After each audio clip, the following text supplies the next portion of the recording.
Let's go, The bro. first recorded podcast, There we man. go. The video. Yeah, the Yeah, video. video podcast. They got Yeah. the fucking this. CR17. Clean. You want to show off the Portugal. jersey real quick? Yeah, let me show it off. Show off the jersey. CR17. Yeah, show off Right the here. jersey real quick. Got this online. I don't know if I can show the back of it, but got this online. IG. Figured, first podcast recorded. You gotta have. Might as well come up with the drip. There you But go. bro, how's it been, bro? Unfiltered podcast. Yeah, it's been fun, man. It's a long time in the making for the YouTube. How many episodes you got down right now?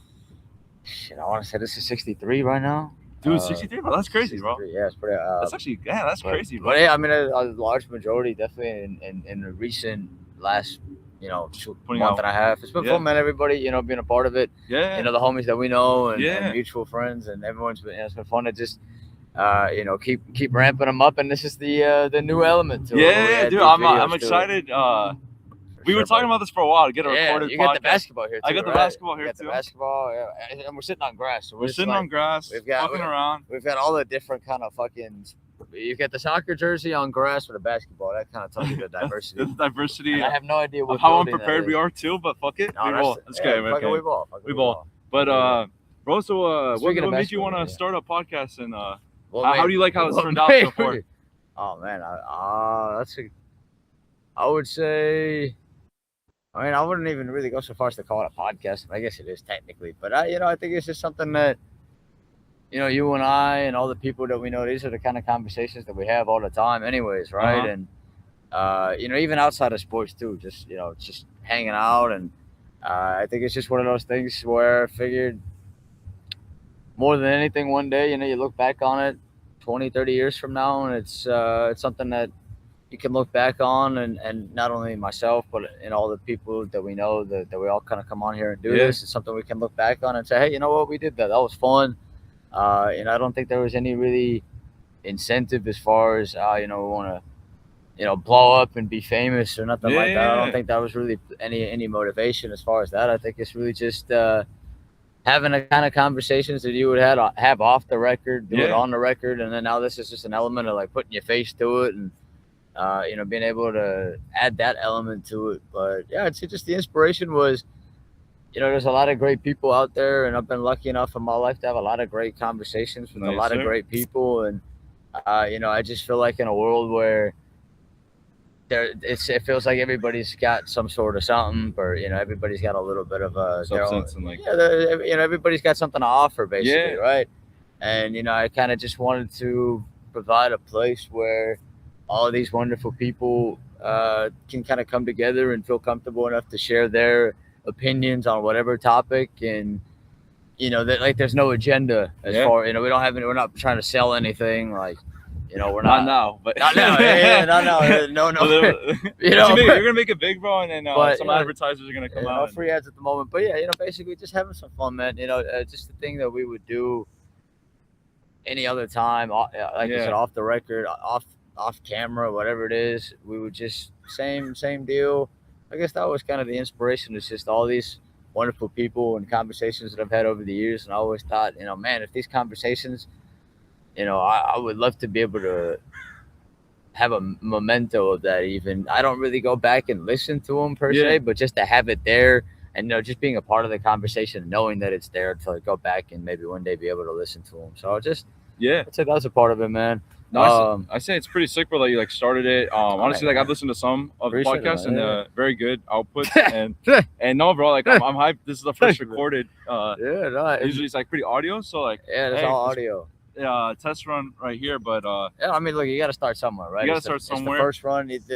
I think you and I both kind of talked about it for a long time, and we've known each other for almost damn near 10 years. Yeah. And I mean, we so like I said, we probably prepared for this for 10 years without actually doing it. And I think what you and I talked about before we did this as well is just kind of hey, just got to start somewhere. And then for future these video recording deals that we've got, we'll do them in different locations. We'll add different combinations of people, not only that we know, but we'll get some random people off the streets. We'll go to like the beach or something and just start talking to people. The options are really endless. We really want to take this on the go. That was kind of the big inspiration for doing the video too, right? It's like instead of like sitting inside and The big fancy, obviously it's cool when people have to set up with the mics and everything, and we can do that too. But just to take it outdoors, showcase, beautiful Southern California. Yeah, like because we're kind of on the fly people, so yeah, we just kind of showcase.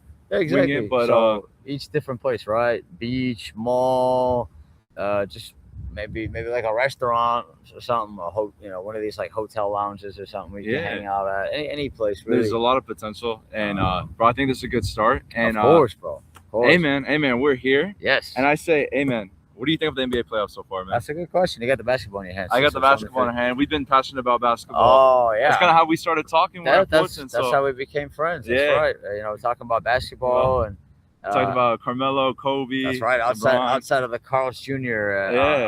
Fullerton, on the bro. campus of Cal State Fullerton. Before economics class. Yeah, that's right. That's how we became friends, man. Just talking about basketball. Big LeBron guy to my left, obviously. At the time, No, still am. Hard to believe.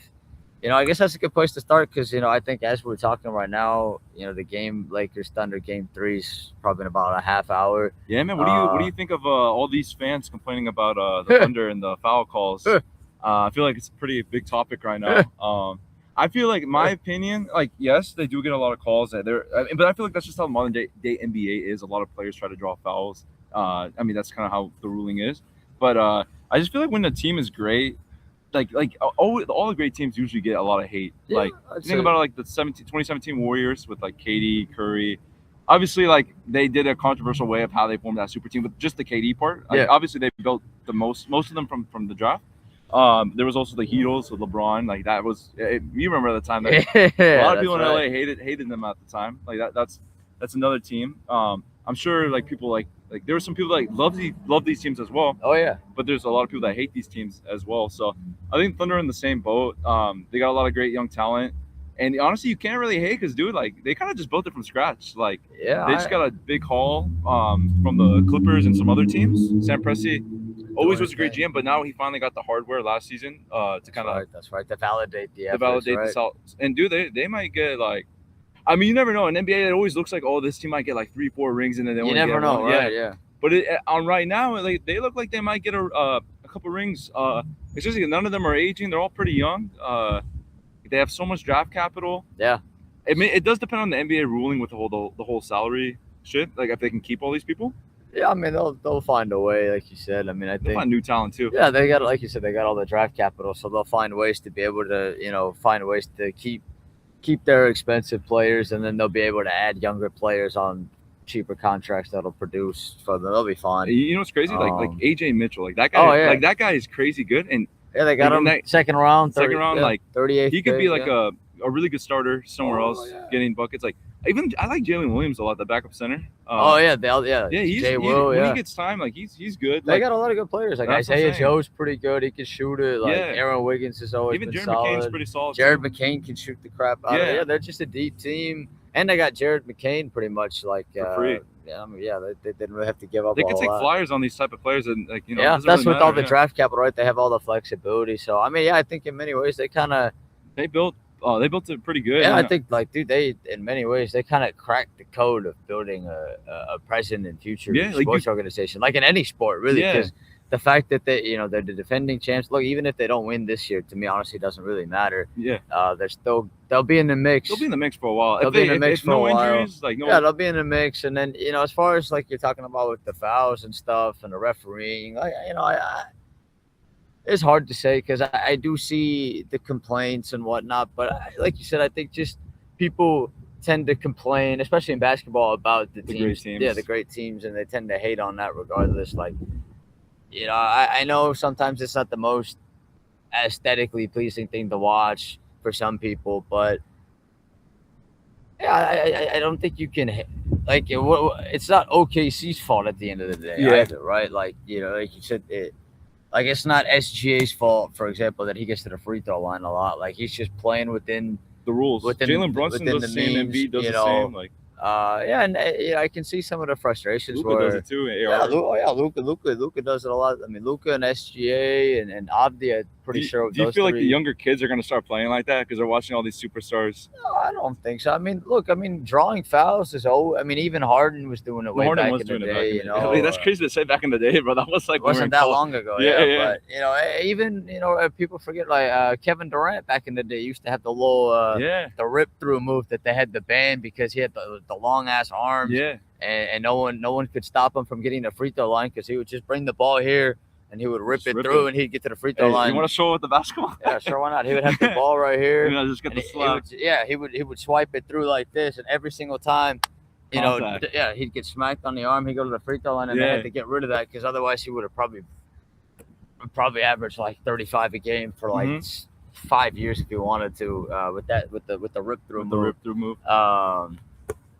But yeah, drawing fouls has always been a skill in many ways. I think it's just maybe kind of become exasperated a little bit because of maybe the way that some of these guys kind of embellish and they like jerk their head back and fly backwards. They'll fly backwards a million feet. And I know people don't like that, but I think maybe some of the inconsistencies of the refereeing is a little tough. Yeah. Where sometimes they'll like drive to the rim and someone will get bludgeoned by 3 guys and no foul call, and then you'll see just a tiny layout. And I get the frustration of that, but I don't want to be one of those guys that just kind of sits here and talks about referees and all that shit. Like at the end of the day, like you said, OKC kind of built. They didn't take any shortcuts. They rebuilt properly. Like they went from, the Durant, Westbrook. They had Harden, Ibaka. They traded Harden. They kept Ibaka. Then Durant leaves, and then they went out. They got Paul George, and then they flipped Paul George, and they got SGA. And then the draft pick they gave him Caleb Williams, arguably the best player in the world right now. SGA, or even if you want to say second. Yeah, it doesn't matter what even the ranking, the number of what he is or anything like that. He's a top 2, top 3. He'll probably win. Be back to back, maybe Finals MVP, maybe. If they, I think. There's still some competition, though. Don't get me wrong. Oh, for sure. I still think the Spurs have a really good chance. You and I have talked about this, too. Even last year when OKC won it, Indiana easily could have won that finals as well. I totally agree. And, it's one of those what-if topics, but I think, like, OKC was good last year. Don't get me wrong, but they're not – I don't think they were as strong as, like, they currently are. Like, they definitely got a lot better this year than I think from last year. Yeah, and I think Indiana definitely – like, dude, Halliburton was, like, having a good first quarter. And you notice, bro, without Hallie, that the whole offense was different, bro. They had to rely on TJ McConnell, dude. Like, he's he's a good player, but like, come on, like in Game 7 of the NBA Finals, you don't want to rely on TJ McConnell as your best player or best offensive player. Yeah, I think that's a good conversation. Or Siakam was good too, but I think like it's a what if, like you said, if he doesn't blow his Achilles out. The 7-2 last year, so. Yeah, but I think, like you said, them going through it last year and them winning last year, I think you made the comparison. I was about to bring it up. Yeah. That Warriors team that beat LeBron without Kyrie and Love, like that was a different Warriors team than the next year because they came up. It's just getting that championship belt just boosts that confidence. Just another year in that belt with that experience, and then look, they went like 73-9. That kind of reminds me of OKC how they like get that championship. They all have that confidence. They know they got the talent. All the young people, and it just now it's built to this year where like. It's a totally like different team. Yeah, and then you mentioned Jalen Williams. Like he hasn't even really had to play the whole playoffs. They haven't really needed him either. Yeah. I don't know if he's coming back. In the regular season when what was it called? Hardenstein and Chet were out for time.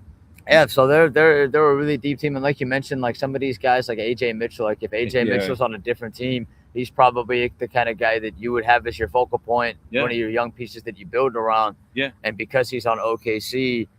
It's just like an embarrassment of riches, and they got all these players. Alex Caruso, they don't even need the small forward Jalen Williams right now. Like until maybe the conference finals. They're just so good defensively. There's no liabilities. That's another thing too. Like it's not like their best players. Like all their best players can probably play defense. Maybe Shea. Like he's. I don't pay attention to his defense as much, but even they can overcome he can hang on. He can hang on. He's not like a liability. Like they don't have a really like a main liability. And we haven't even mentioned a guy like Lou Dort too, who kind of sets the tone. Caruso, and then Chet Holmgren's another guy. Like people kind of forget. Probably if Chet was on another team, Chet would be a focal point of any other team. But because he's on the Thunder and he kind of came back from his injury. Do you think he's the second or third best player on the team right now, or pretty even? Because like with him and Jalen Williams. Honestly, I don't know. I'm not really into different players. I'm not really into those like 2, 3. I mean, you know me, man. I look at it a little different. I'm not really into the like who's the second, who's the third. Like, they complement each other. Like those guys would probably be foundational players on a lot of other teams, and because they're on the Thunder, they all just it's an embarrassment of riches. So I mean, not to completely. I give credit where it's due. I know a lot of people want to hate on the Thunder and whatnot, but I don't think you can really hate on how they built the team and the front. They haven't. They've built the team the way that you dream of. You typically wouldn't hate on a team to build. Yeah, exactly. It's like you mentioned Kevin Durant. It's the complete opposite of that. Where, even though the Warriors did build most of it. Pretty good. But that KD definitely the Hartenstein signing that they made, that was a smart signing, and then they traded Giddey for Caruso. And you know what's crazy, dude? I give him props because I was one of those fuckers that was pressuring go trade for AD, Kawhi. You have all these picks, and they didn't need to do that. They didn't need to do that. Even they didn't need to do that. They probably mostly built within, bro. Yeah, and that's why like for example Houston, I wasn't really the the KD move. Yeah, I mean I know from a media standpoint it's always about. It sounded good on paper, but I think it's just one of those things where, like you said, you sometimes have to breathe confidence into your young players, and you have to let them make mistakes. It wouldn't make sense, for example, for Houston to just completely give up on all these players and then double down with Kevin Durant and get rid of another young guy and go get somebody else. That doesn't make any sense either. Mm-hmm. As much shit they got, they still have a bright future. Yeah, if they just don't fuck it up. But look, I know they lost to the Lakers without Luka, and Reeves only came back at the end of the series and all that, and it's easy to kind of mock them for that. But I think deep down, like you said, it's you have to kind of not look at it in a mockery sense, and you have to look at it where, hey, these guys are 23, 22, 21, 24. Yeah. Or they're not that old. They got a lot of They still have to get Van Vliet back. Even though we'll see how he is, but he'll probably still be good. They have some assets if they want to move it or they want to just keep drafting and build within. Yeah. I think it just depends how you view Thompson and Sengun. If you think they're if they can be your two best players on a championship type team or I think they're building blocks for sure. I mean, I don't think you get rid of either. You know what I do think though, or maybe I gotta watch more, but I think those other pieces they kind of overrated. Maybe Jabari Smith, Tari Eason, or I feel like Jabari Smith's a good example too. We're kind of talking about because if you remember.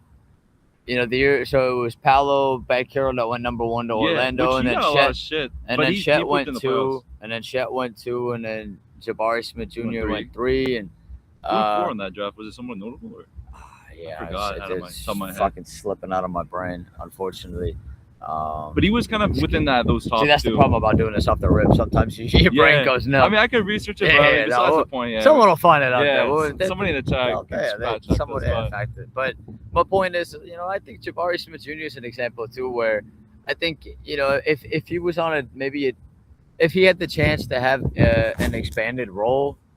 You think if he was on a different team, he could showcase? Yeah, I think because you have to look at it's always about opportunity and fit, right? So you mentioned these guys on OKC, some of it Jabari Smith Jr., or even you mentioned the Heat, with Kevin Love. Kevin Love took a diminished role with the Heat in order to kind of fit in. Kevin Love? Oh, no, sorry, not Kevin Love. Chris Bosh. Oh, Chris Bosh. Oh, sorry, yeah. Fucking goddamn. No, that's all good. Yeah, Chris Bosh. There you go. And Kevin Love to be fair on Cleveland. Too, so both of numbers in Minnesota. So both of those guys at the time. I mean, it's a different sport now than it was then. But the example with Jabari Smith Jr. would be, I think if there was more of a expanded role for him to kind of trial and error, being a guy who can shoot more shots and take more shots within different shot geographies and whatnot, then I think he would have a higher statistical output. But they haven't really asked him to do that. They kind of stick him in the corner, and he's just So I think honestly, he's the kind of guy maybe if and when KD leaves, maybe he's kind of the wild card piece that within internally can kind of develop into That's fair. into a player with the higher role. Where I mean he's still pretty young too. I think I wouldn't give up on him immediately, and he's a pretty solid defender That's too. just the debate we have though. Is I used to be kind of the impatient round where you kind of trade for the start, but I feel like the modern day NBA, it's a much different sport. It's a much different era. I feel like that shit was preferable back in the day. Yeah, I mean back then it was a different sport because when it was the Heat and then the Cavs and Warriors when they played, it felt like what was it, 3-4 years in a row. Going the young player route mostly didn't work at the time. Well, there's just more talent now. There's more young talent now. NBA ruling there's more talent now. It's more spread out. You're starting to get teams that are it's a different game now where you've got like Detroit, for example. Like you wouldn't see the Pacers make the finals, take it to a game 7 last year. Like in the old era. Exactly. It's a new era now. It's not about, the way it's covered is very similar, but it's much different. It's not like a big three. Yeah. You have. I mean, you see the big threes. They try. Like the Suns did it with Booker, KD. And, but it doesn't work. Yeah, it doesn't work. Because nowadays, it's a it's a faster paced game. Players are bigger, they're faster, they're stronger, they're more athletic, they're able to contest shots more. You've got more of these. Even, like another example, the Bucks, like Middleton, Holiday, or not Holiday, Middleton, Dame, and Giannis. Boy, that's what I'm saying. Like it's not just about big name players anymore. It's you have to have a deep team. You need a deep team that these guys are really talented and you go like you look at San Antonio, even like San Antonio. Oh, what the hell? What the hell? Wait, we still recording? Try stopping it. Let me see. My bad. Hey, nah, you're good. Stay with us.